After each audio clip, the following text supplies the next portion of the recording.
Hi everybody, it's Lynn again. I wanted to give you a real quick tip before you take any quizzes or tests involving limits, because there's a big thing you always have to be aware of. So I'm going to give you some examples.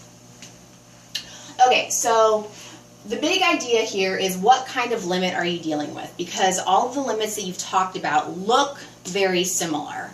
And as all of you might know, on a quiz or a test, half the battle is being able to look at the question and know how to approach it, know what your first step has to be. So I wanted to draw your attention to some of the differences between these different limits.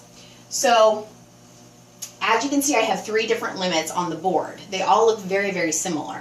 The first one is a limit as x approaches -2 of some expression. The next one, limit as x approaches 2 with this little negative sign up, looks kind of like an exponent. This would be a one-sided limit that you should have learned about at one point. It's in a different video, but we'll talk about that more later. So we have x approaches -2 of this expression. Limit as x approaches 2, this is called from the negative direction or from the left side of the exact same expression. And then down here we have limit as x approaches -infinity of, again, the exact same expression. So these all look very similar, but they're very, very different, and they're going to have different answers. So the first one, x is just approaching a plain old number. -2, x is approaching a single number. So your goal here is to plug that number in. Right now, we can't plug it in because we get a 0 in the denominator, so what do? You try to factor and cancel so that you can plug it in. The top of this fraction is going to factor like x plus 2 times x plus 1 all over x plus 2. And then we still have the limit as x approaches -2. Once we factor, then we see that the x plus 2's cancel. We're left with an x plus 1, so now you can plug this -2 in. -2 plus 1 is going to give us -1 as the final answer. That's the limit as x approaches -2. Now, the next example, however, is the same algebraic expression, but we're at x is approaching 2 from the negative direction. That's a one-sided limit. Now with one-sided limits, a lot of times you can approach them the exact same way. So we are just going to factor it the exact same way. It's the same expression, so it's going to end up being x plus 1 when all is said and done, when we cancel.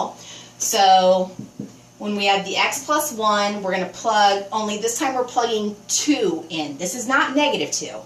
This is x approaching +2. From the negative direction, but we're plugging in 2. So this is going to be +2 plus 1.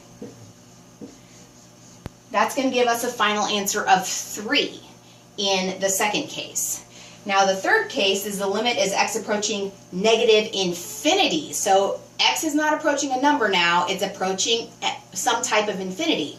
Remember, this is the kind where you really just zero in on the lead terms on the top and the bottom. We have an x squared expression over an x to the first expression. This, like I said in a different video again, this is what I call a high over a low because the exponent is higher on top, high over a low. With a high over a low, limit as x approaches infinity, your answer is technically does not exist. The answer is either going to be infinity or -infinity, which you'll get from plugging in a negative really big number, -infinity, like -100 billion, and see what this answer is going to end up being. I think in this case it's going to be negative something squared is going to be positive.